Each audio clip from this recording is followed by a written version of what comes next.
আবার মেয়েদের কয়েকটি হারাম নাম আমাদের সমাজে খুব প্রচলিত।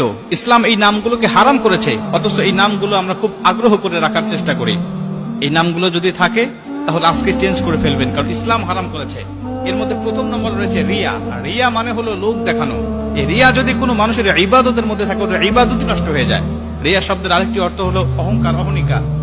এটা যদি বাস্তব জীবনের উপরে প্রভাব পড়ে, বিশ্বনবী বলেছেন মানুষের নামের অর্থ, নামের প্রভাব তার বাস্তব জীবনের উপরে প্রভাব পড়ে, যার কারণে এটা দুনিয়া আখিরাত ভালো নাম হলে উজ্জ্বল করে দেয়, যদি এটা খারাপ নামের অর্থ বহন করে তাহলে দুনিয়া আখিরাত নষ্ট করে দেয়।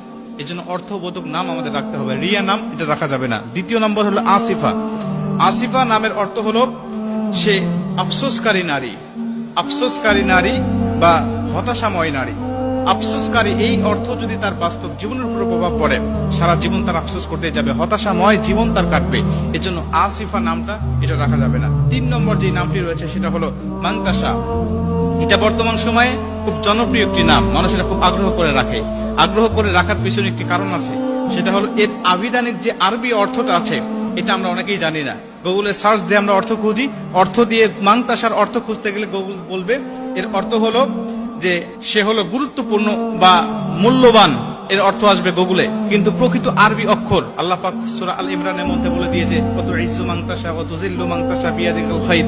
এর আবিধানিক আরবি অর্থ হলো, এর অর্থ হলো যে তুমি যা ইচ্ছা তাই করো, তুমি যা ইচ্ছা তাই করো। আল্লাহ পাক বলেন আমি যাকে ইচ্ছা সম্মান দান করি, যাকে ইচ্ছা আমি আল্লাহ পাক ইচ্ছা দিয়ে দান করি।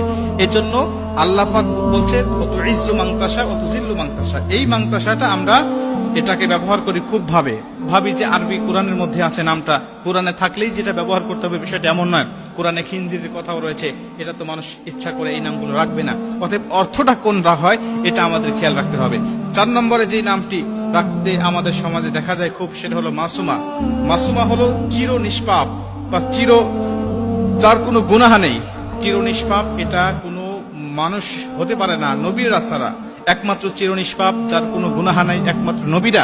মানুষের কম বেশি গুনাহ থাকবে। অতএব এই নামের অর্থের দিক বিবেচনা করে উলামা একরামগণ, মুফাসসির, মুহাদ্দিসুন বলেন যে এই নামটিও রাখা যাবে না। 5 নম্বরে যে নামটি সেটা হলো মারিদা বা মারিদা। এই মারিদা শব্দের অর্থ হলো অসুস্থ, অসুস্থ, রোগা। সে সবসময় অসুস্থ হয়েই থাকে, এরকম একটা অর্থ বহন করে। অতএব এর অর্থের প্রভাবটাও যদি মানুষের জীবনের উপরে পড়ে তাহলে সে সবসময় অসুস্থ হওয়ার সম্ভাবনাই বেশি থাকবে। নবীজি বলছে নামের অর্থ, এর প্রভাব মানুষের উপরে পড়ে। 6 নম্বরে আরেকটি নাম সেটা হলো সাহেরা। সাহেরা এই নামটিও অনেকের দেখা যায়। অনেকে বলেন যে ইব্রাহিম আলাইহিস সালাতু ওয়াস সালামের স্ত্রীর নাম ছিল সাহেরা। না, আসলে ওনার নাম ছিল সারাহ বা সারা।